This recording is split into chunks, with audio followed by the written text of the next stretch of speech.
All right, guys, so I'm going to put out this video right now because I think it will benefit a lot of people that are still confused and still struggling. And in 2025, there's no reason to be struggling and confused with e-collar stuff, but many do, right? And I think a big part of it is they don't know who to believe, who to follow, which methods or techniques to use. So let's clear up a few things. And I just got off the phone with an online consultation with someone overseas that it was this subject. And I told her I literally was planning to make this today anyway, so this is perfect timing. So I'll just give you a little backstory of the wonderful person I just talked to. She sent me all the videos I asked for, and she does a beautiful job. She's done a really wonderful job training her dog. It's trained to a very high level. She does so much right. She's done the hard stuff. The one area where she's struggling is when she gets her dog off leash or even on a really long line and they're out in the woods and they're out walking. She can't call the dog off of deer. She's failing to call the dog away from deer. I say, okay, tell me what you have done. So she is someone that has conditioned her dog through all the low level stuff, done intermittent face stuff, all of that before she got the dog. And the dog was responding wonderfully before she ever put the dog in that situation. Then the dog fails. Let's talk about why. It's super easy, right? And unfortunately, there's still so much confusion on this subject. So whether you're pro conditioning or anti conditioning, pro low level stuff, anti low level stuff, it's really simple. No matter which way you go, it's very, very basic, very simple. In the beginning, I'm going to speak from my point of view, why I do the things the way I do. If you've read my book, if you've watched the video that I put out about a year ago on Sit, Stay, Learn, I keep things very simple, very basic for a reason. Everything I'm doing, why I do the e-collar stuff the way I do, has very little to do with the dog. Very little. I didn't invent anything. I didn't create anything. I just took what was already there from great people and made it very simple for the everyday dog owner. That's it. That simple, okay? If you go back and watch some of my stuff from years ago with the e-collar stuff, I used to say that I can get just about any dog off leash in 3 days. And I wasn't lying. And I would say definitely every dog within 5 days. And that was a big ego statement, right? I wasn't lying. It was true. But what I found was because of that statement, because of what I was saying, people who trusted me and followed me were trying to do the same thing and failing miserably and messing dogs up miserably. And I went completely opposite from that. And that's when I realized, okay, like what we say matters. And when people without high level skill try to emulate you, the dog suffers. So if you guys have watched the podcast with myself and Ivan Balabanoff about the e-collar stuff, a lot of people struggle with that podcast. Like it makes them angry watching it from both sides, right? Or you hear the recent conversations between me and Dylan Jones. It's like probably the only thing we don't agree on. Okay, Dylan's a wonderful trainer, but we disagree on the e-collar stuff. But here's the thing. I don't really disagree with Ivan or Dylan with the e-collar stuff. They're not wrong. And if you watch the podcast, you'll see I never said Ivan was wrong on his take on the e-collar stuff. Not spending time conditioning, not doing the low-level stuff. They are not wrong. Do you understand? The problem is they're highly skilled trainers that can do that. So can I. I have done that very successfully. It is easy to do. The problem is when people trust us, whether it's me or Ivan or Dylan or anyone, right? Anyone. And they try to do what we do and they don't have any ability to train a dog with a leash, the dog pays the price. The dog pays the price. It's that simple. So everything I do when it comes to the e-collar stuff, it's human based. It's for the owner, the handler has to get a little bit more comfortable with handling and timing and all this stuff, right? In the beginning, I'm going to say this, and hopefully this is the last time I ever have to say this, because I probably won't be, but I want to stress something. In the beginning, when I start using forward conditioning and backward conditioning, that means forward conditioning, I'm using the e-collar after the command. Backward conditioning, I'm using it before the command, on continuous. There's a reason why I do that. For one simple reason, the e-collar stuff is simple negative reinforcement, basic escape avoidance training, right? It's our job to introduce something aversive and teach the dog how to escape it. Teach the dog how to turn it off very clearly. And we should be the ones to teach the dog the way out. I don't want the dog to struggle and find the way out on its own. I want to be the one to show the dog, right? So in the beginning, I want to show the dog every way possible. I want to introduce that aversive every way possible so the dog truly knows how to turn it off, how to escape it, so we could achieve what we all want in the end. The dog understands how to avoid it. That's the end goal, right? But please understand this.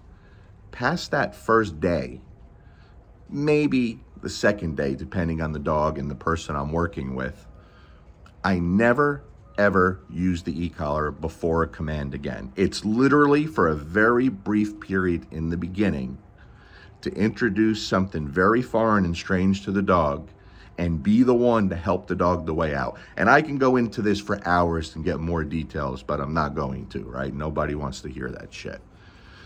So that's just in the beginning. The end goal is very quickly I get to a point where the e-collar is there just if we need it. Right? That's it. That's simple. So, and I also never use the continuous button by holding the button down afterward. Don't do that. And people are still doing that. So the reason the person I just talked to was struggling calling her dog away from deer, and it's not just her, there's been several people over the past few weeks, same issues. She's conditioned her dog in a good way. She's done different things to introduce the dog to the e-collar. She's doing really well, right? But let's say she was introducing it on level 8 on a Dogtra, right? And then she went out into the real world and bumped it up to a level 15. Never going to work. You're going to fail. So again, where Ivan and Dylan and other people are not wrong, when you try to stop behaviors or reinforce commands with low-level stuff in the real world, you're going to fail. You're going to fail over and over and over. And when that fails, and then you have to bump the collar a little more, and that fails, for one, you lose the opportunity of timing. You lose the opportunity of a really good learning moment. And also, your dog will adapt to take the highest level corrections and won't give a shit. Okay? Example. Rhodey, the Rottweiler that's always with me, you have seen her. I've shown so much of her training when she was younger. I also showed all the e-collar stuff, which was very brief, very short, and I didn't spend much time on it, right? That's how I train the dog. I can't expect, the average Joe Blow to go to PetSmart, buy an e-collar, and be able to do the same thing. So I have to be more conservative when doing that. You understand? So once she was trained, the e-collar was a small part, an addition later on after a few weeks. But the first time I took her out to the dog park, which I filmed so people could see, I had the sound box with me so people could hear. I put her on a 50-foot line. We go to the dog park. She used to have a real struggle around dogs. And I just let her be a dog. She's not in command. She's not at my side. She doesn't have to do shit. I'm not using food. I'm not using toys. We're just going to enjoy herself. And every now and then, I recall her. And she comes to me nicely. There's no e-collar involved here, right? And then eventually, in that video, you see, she finally sees a dog where she's like, that's the dog I want. And she takes off, going for the dog. Now, there's a couple of different things I can do there. I could just have the e-collar set on a very aversive level and say nothing and just let her actions correct her without saying a thing, without associating it to me. That would work. I could also say no and then follow up with a very aversive level to let her know you can't do that, right? That's uncalled for. But because my punishment marker is very strong, She's going to stop before I even have an opportunity to e-collar, but I'm still going to. I'm not going to let her out of that, right? But instead, I chose the route to give her an opportunity. I recalled her, as you see in the video. Rhodey, come. And the second she blew me off, when she didn't respond, I tapped the e-collar. I didn't hold it down. I didn't hold it for 10 seconds. I didn't do none of that shit. My e-collar stays on continuous for the most part, but I tapped it, not holding the button down ever again after that very quick initial introduction. I tapped it. You see in the video, she hits the brakes and comes flying to me. You understand? One time. She went from doing all the low-level stuff to that situation with it, which is real life. I didn't look for levels. I didn't try this and then try that and keep going up till I find what works. I had it preset on a level that I knew would be effective for her when I put her in that what-if moment, when she decides, I'm not listening to you at this moment. That was set on a 50. On a 50. Not a 12, not a 15, because she works on a 6 or an 8. On a 50. It has to be aversive enough for one that she's going to respond. She knows how to respond, right? She already knows how to come to me. She understands the command, and so that she's going to want to avoid that in the future. Now, in the video, when I posted it, there's several comments in there saying, okay, after she came to you, like, did you ever do anything again? Because she's acting totally normal. Like, she's not scared. She doesn't look like something just happened. There's the same dog and dogs and people, and she doesn't care. No, I didn't have to do anything else. The reason she didn't look freaked out, she knew exactly what just happened. I prepared her for that. You understand? She knew the command that I was attaching the aversive to. There was no confusion. That's the only time I ever had to do that. One time. And I could totally trust her off leash. Okay, so no matter what side of the fence you fall on, just understand there's reasons why I do it the way I do. There's reasons why other people do it the way they do. Can we get that same result without ever preparing the dog at all? Absolutely. I can. Ivan can. Dylan can. A lot of people can. But here's the thing, guys. So many people that I encounter, and this isn't bullshit. Like, I've always been honest about this stuff. I'm always going to do what I feel works best for the average person with the dog, right? The mass numbers. So many people fail with the low-level stuff because of what I just said in the beginning.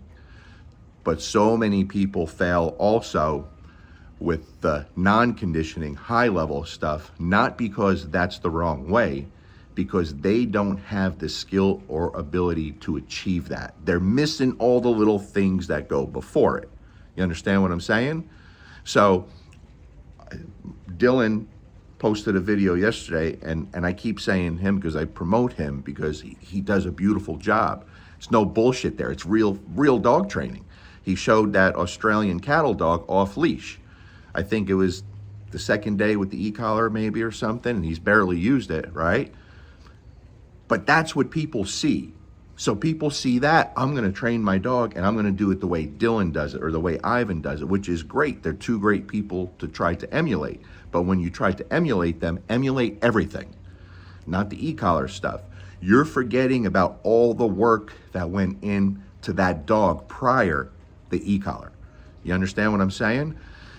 So people tend to fail to look at the big picture. You have to look at the totality of everything. And if someone can't achieve success with the leash and they try to go the non-conditioning, non-low level route with the e-collar, they're going to fail 100% of the time. And the problem is when they fail doing it that way, they're going to screw up the dog. Now, we have to be honest with ourselves. E-collars were first introduced to us, I think, in the late 50s, if I'm not mistaken. Late 50s, early 60s. Just using it as an aversive, which again, there's nothing wrong with. Just using it as an aversive is what has been done since the beginning of the tool. And hundreds of thousands of dogs have paid the price and people have failed miserably. Ask yourself why. Is it because using an e-collar as just an aversive bad? No. It's because the people using it in that way don't have the ability to have the success with it that way. right? So when I started, I didn't always do the conditioning the way I've done it for the past many years. I didn't always introduce it on continuous before the command, also after. I didn't do that. I fell into that when I saw about 70% of the dogs at one time that I were seeing were destroyed with e-collars. Destroyed. And if you go back and look through all my YouTube stuff, which started, I don't know, 18 years ago, you'll see I'm showing it constantly. I'm showing the dogs arriving at my house completely destroyed when you take out the e-collar, right? Because people were trying to do that. Is it because using the tool that way is bad? No. It's because a bad trainer or someone who doesn't know what they're doing using it that way is bad. Okay? But if you know what you're doing, listen, if you're a good trainer, that tool is going to exaggerate your ability. It's going to make everything better. If you're a shit trainer, the dog's going to pay the price. You understand? It's that simple. It's that simple. So again, go back to the podcast. I never disagreed with Ivan. He's not wrong. He's not wrong. You could totally have success without conditioning the dog, staying away from the low-level stuff. He can. I can. A lot of people can. The same thing with the conversation me and Dylan had back and forth the other day. I don't disagree with what he's saying. I agree with it. I disagree with the people who are going to try to emulate him, and the dog's going to pay the price. And I see this every day. Like this call I just got off of, she's a hell of a trainer, right? And I don't think she is a trainer. I think she's just done really well with her dog, and she's learned a lot. Beautiful job with this dog, but that's the one area where she's struggling, right? The dog can't be called off of deer. That is a one session fix, guaranteed, easy to fix. And I gave her, she said, well, I'll go back to doing the condition. No. You don't need to do any of that. You're past that.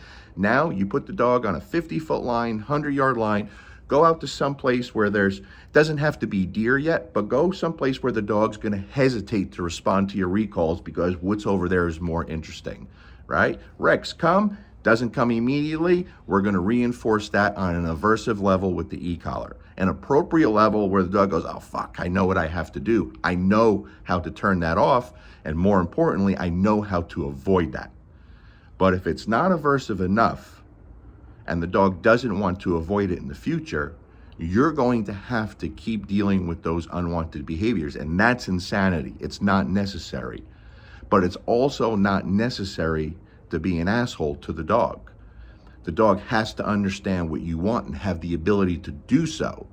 Again, going back to most people that wind up working with dogs, what we usually find is the dog isn't clear on what it's supposed to do. And when the dog isn't clear, they make mistakes, and too many people label the dog selfish and bratty and it's only in it for himself, and now I have to show you. And the way they're going to show the dog is with the e-collar on an aversive way because Ivan said so or Dylan says so, and it's not their fault.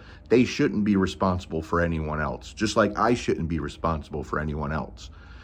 But when you think about this stuff, which side do you fall on? It doesn't matter which side you fall on, but just understand the totality of everything.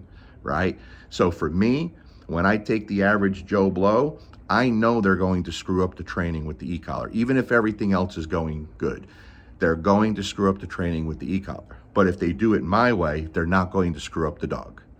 That's what it's based on. And we get away from that stuff in the beginning very quickly. The end goal for myself and my clients is the e-collar is there in case you need it.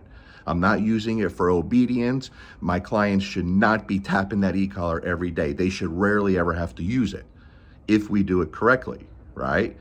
If you do it the other way and you don't have the ability and now you're trying to be Dylan or you're trying to be Ivan, there's a good chance the dog's going to pay the price for that.